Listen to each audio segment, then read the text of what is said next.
Hello and welcome to Platypus Scotsman. Glad you could join me. Going to do a tutorial on what we call a CAT, or a CAT, well, I call it a CAT terminal, but it's a community access terminal for Reality's Edge. We need some for our objective markers. Anyway, let's go.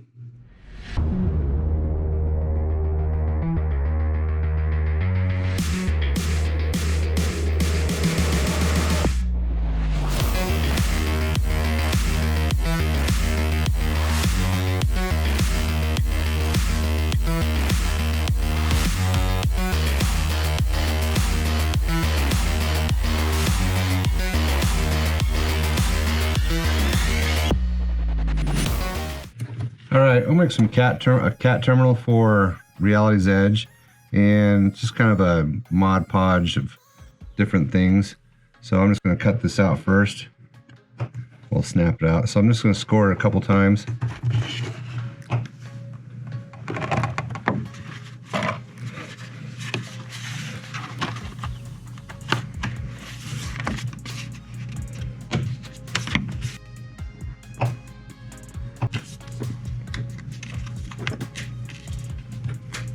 Okay, I flipped this around until it got really close, because I want to make a match. So what I'm going to do is I'm going to mark the inside, just so I don't rub it off with my finger.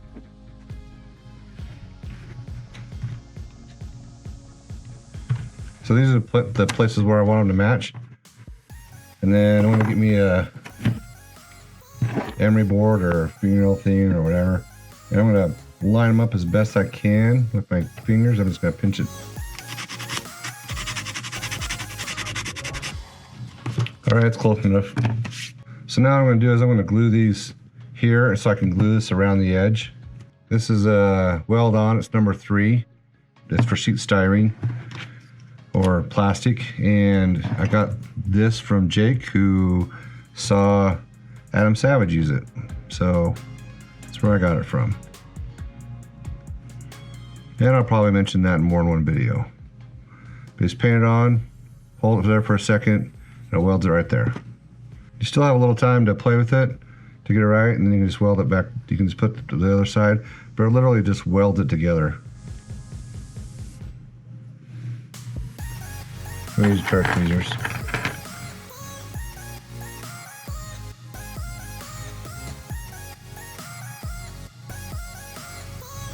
If you get your fingerprints or anything like that, or you get some in between your finger and the plastic, it will leave a fingerprint. One thing to note, this stuff is very volatile, so definitely don't have youth do it by themselves. Adult supervision. And it's a chemical, obviously. You need to be aware of that as well. So all I'm doing is marking the edges.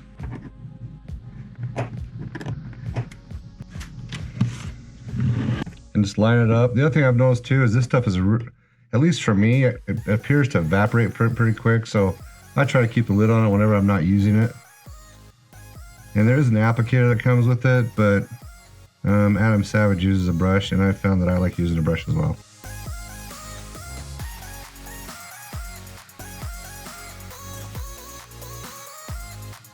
Doesn't take long for the basic to set up. You still have you kind of have a little bit of leeway as far as excuse me, as far as playing around with it. And then after it's all set up, you can come back and do some more, just to make the welds better. You don't want to do a ton at a time.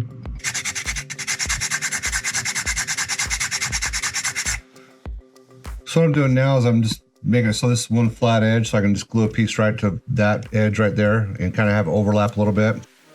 The advantage of having an overlap is you can sand it down to where it looks like a very smooth surface. The other thing too is you want to work on wood, because this stuff will melt your green mat. Trust me, I know, I did that already. So what I'm doing now is I'm just filing all the surfaces so I have one flat surface, because there was some overhang, and because it was a straight edge or a 90 degree, it didn't meet this angle that right here. So I'm just making it so it does, so it's easier to glue. And then I can have the piece go this way a little bit longer too, so that's fine. The thinner mill plastic, and it's easier to cut with an X-Acto knife. I can usually make 2 passes and go through the plastic. On the other side panels, I'm just making openings in them because I want to have a little bit more character, so I want to go in instead of out. And just work it, but don't over bend it. But most of the time it just pops out like that. This is a cardstock stencil, and I just drew it out, just nothing in particular, just to hold a monitor. And I drew it on the sheet styrene. Now I'm going to cut the sheet styrene out. This is the thinner stuff, just easier to work with for me. No particular reason why other than that. So what I've done is I put some braces on this on the inside, and I've done these little brackets in here like I've done before. And now I'm just going to glue these all together. I have several of the outer sheets done. So what I've been doing is just kind of put one on, butt another up against it, and just kind of like this, what I'm doing right here is I have pieces in here, and now all I'm going to do is just butt it up against that. And I want to overlap so I can work with it and kind of weld it better. So I'm just going to butt this one up, hold it in there like so, get a little bit of the Weld-On, weld that piece there, hold it for a second so that inside bond is good.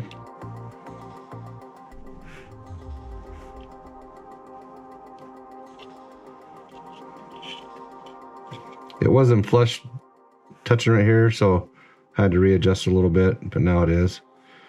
Just gonna get that going, and then get a little bit on the inside, what I can reach now, because I can't reach it all.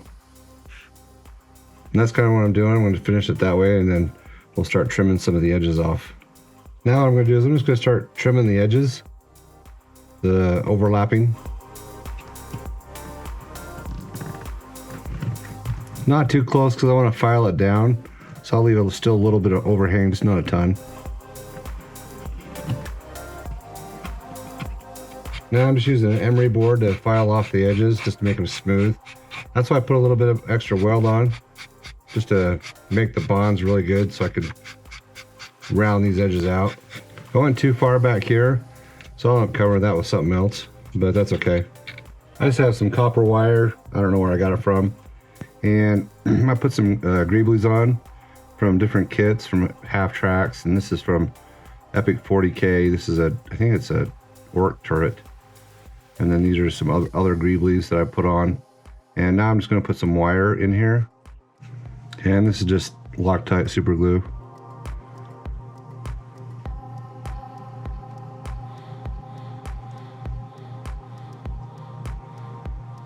These are off an 88 1/32 scale. Just cut them off, just put them on there.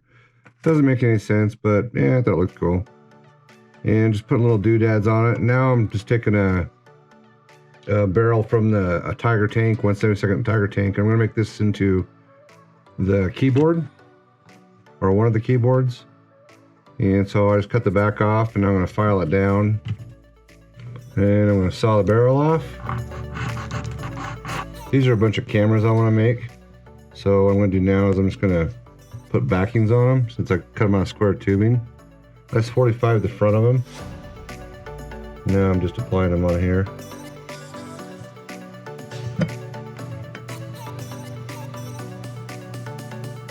Just going to cut all these off now.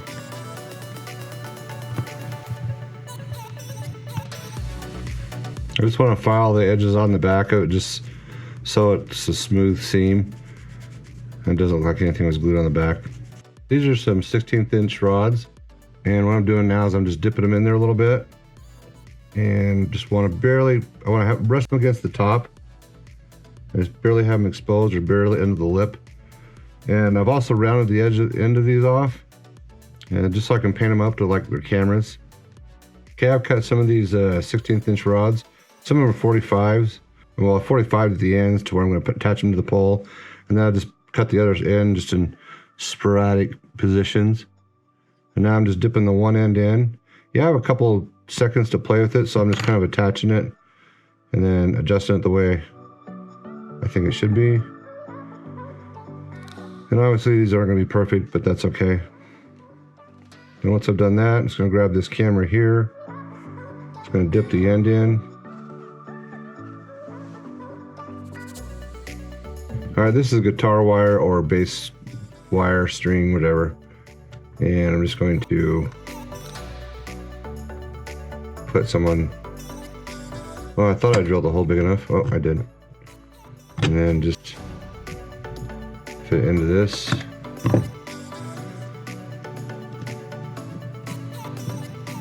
Alright, I think I've done enough. Just kind of add some of sheet plastic, just cut it in squares, and some tubing, some more sheet plastic, some square, and then just little things here and there just to kind of break up the surface. So when I go back and paint it, they have some more highlights and some things I can touch.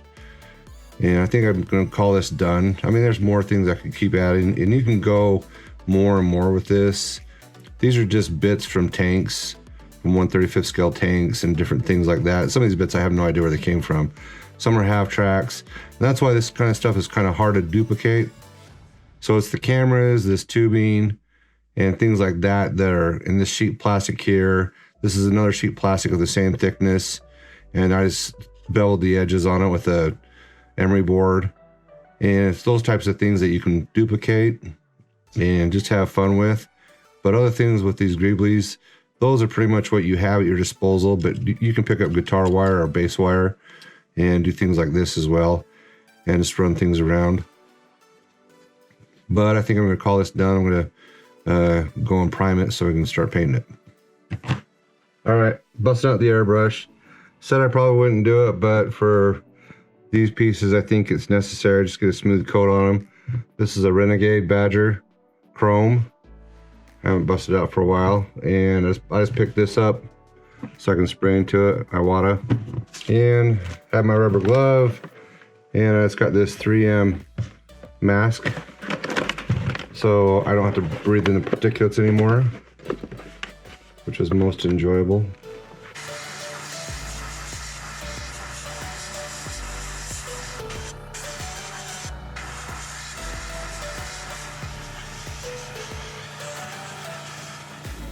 All right, the primary base coat was burned flesh, and I am so freaking rusty at airbrushing. And then I did the screens a goblin green, and now I'm going to do a sepia wash over all the brown. But I need to practice more with the airbrush. It's been too long.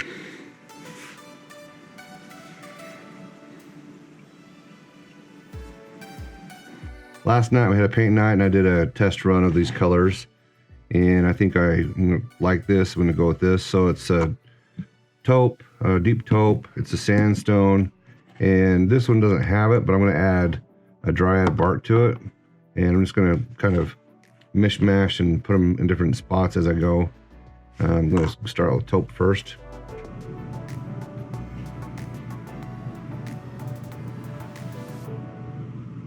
Alright, so I've done some of the gray, and now I'm going to do sandstone. Just going to pick out spots here and there.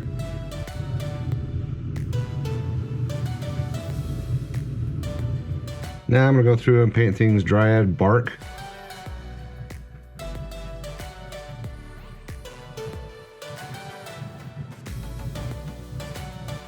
Alright, I'm going to apply a Seraphim Sepia to all the tan spots.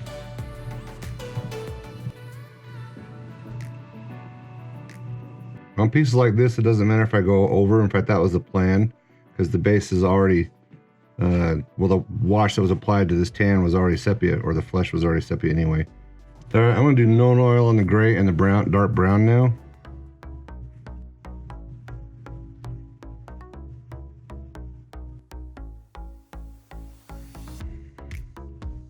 Okay, what I'm doing now is I'm just going back with the original sandstone and just doing some highlighting, some edging on the pieces that I've already painted and done with sepia. If you can, use the side of your brush too. On the gray pieces, I just went around and trimmed it with the original color. And then I came back with some cabinet gray and just kind of touched it up a little bit here, just bring some spots of it lighter. And then on the brown, I just went and dry brushed some of this Mornfang brown just to bring it up. And I plan on just going through and chipping some things. I went and dry brushed a little bit of this moot green and along the top here, and I screwed up when I trimmed it with black, so I gotta fix that. And I just did some of those things. And probably gonna start, I'll paint these red and probably wash those. Anyway, that's where I'm at so far. What I've started to do is kind of testing it out. This is Zamisi Desert is the highlight. And I don't care if it's really perfect because of the weathering that I'm gonna do, but obviously I don't want it to be a poor job too. But I'm just using the side of my brush I definitely need to go to the hobby store and buy a new brush this Saturday because this one's just sucking it up. This is actually one of my older brushes that I beat the crap out of, and it works better than my good brush. And it's still hard to work with. Not saying a good brush is going to improve my painting quality, but just reduces the level of frustration. I went around and did some of the small detail, just like I would a jewel. Just start with a base color and work your way up to like almost a white. Same with the lenses on the camera, the hoses up here, just some detail work. Now what I'm going to do is I'm going to start weathering this with some sepia. It's going to make streaks.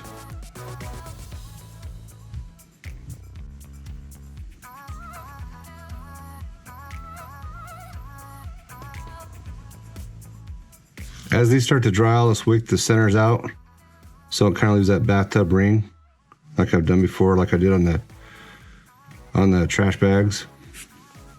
So I actually switched to Agrax Earthshade, and the sepia wasn't dark enough. And now I'm going to switch to Known Oil and just going to kind of darken up some of the streaks, especially along the bottom where it would be contact with the whatever it's going to be resting on, like asphalt or whatever, where there's splashback, maybe grease from vehicles, things like that. And when you add weathering like this, it makes it so your previous paint job doesn't have to be as good because it all looks intentional.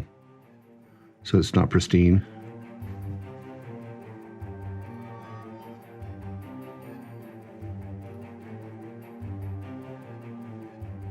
And down here where it's flat and there's a lot of surface, I like to do it in layers. I'll do one, I'll leave it alone, I'll come back, remove some of the paint or some of the shade, then come back again, do it again, and things like that, just like it would if it was actually in a natural situation, just trying to simulate that. Now I want to do the bottom right down here because organics, like I said, splashback, anything like that, tend to make buildings or anything else that you're dealing with darker along the bottom. So that's what part of the purpose of doing this. And you're also playing an artificial light, so you're kind of forcing a little bit of a shadow that can't be probably generated naturally because you have so many different light sources.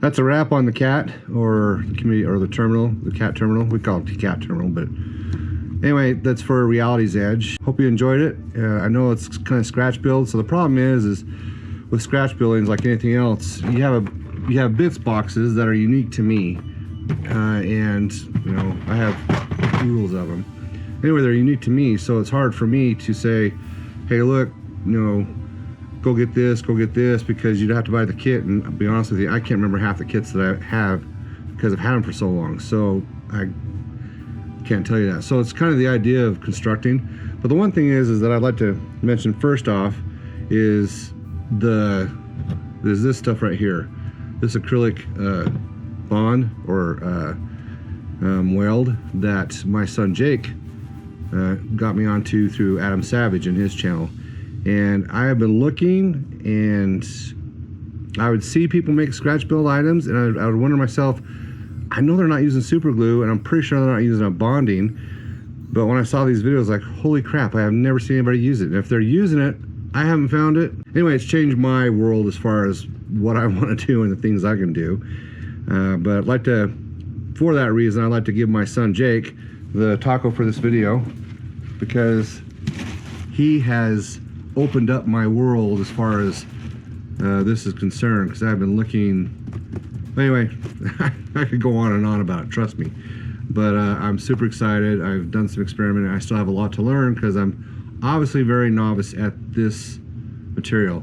And that being said, it's a chemical, it's volatile, it has fumes, there's warnings all over it. So please, adult supervision, don't take this lightly, and it's treated with care, and work in a very ventilated area because it does have fumes.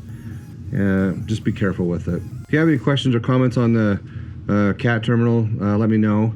And if you also like the content that you're finding in this channel, as far as any videos and things like that, could you do me a big favor and just hit the like button and leave a comment, even if it's just a hey, nice job or something like that, just to help the algorithms of YouTube. It's a shameless plug, I know, but it helps get the videos out there, and it helps people find them so they can use them too and help the channel grow. If you really want to do the extra thing also too, to share the videos that you like with your friends and whomever, or your groups, and so they can use the information in the videos as well. That would be awesome. And if you want to go one more step and want to help support the channel financially, then hop on over to Patreon and become a patron. And the things you'll get from there is you'll get some behind the scenes as far as when I post videos of what I'm doing, and also you'll get early whips, pictures of what I'm working on. You'll get access to our Discord group. So the biggest thing is, if you want personal help and things like that, be more than happy to help you on our Discord, in our Discord group. We'll have more pictures over on our Instagram account if you want to go there. It's under Platypus Scotsman as well. And one thing to note too is, when I was done with this, I posted a picture on Patreon, and Alan Louder, one of the patrons, made a funny about that the pole for all the Christmas tree of cameras needs some posters on it, so he's going to send his group over to tag it. I thought, duh, why did I put posters on there? So I appreciate the feedback from Alan, and I'm not going to have it in this video, but when I do put posters on it, I need to find some. I know I have some pictures, but I think they're bigger than what will fit in that little teeny pole. So when I do get that done, I will post those pictures over on Instagram, wherever, and you can see them there when I get that updated and do that. But I'd like to thank Alan for the feedback, and others who give me feedback on what I do, and very much appreciate it. Anyway, kind of long-winded. I hope you have a good night. I hope everything's treating you well in your hobby, and take care and have a good one. Until next time, ciao.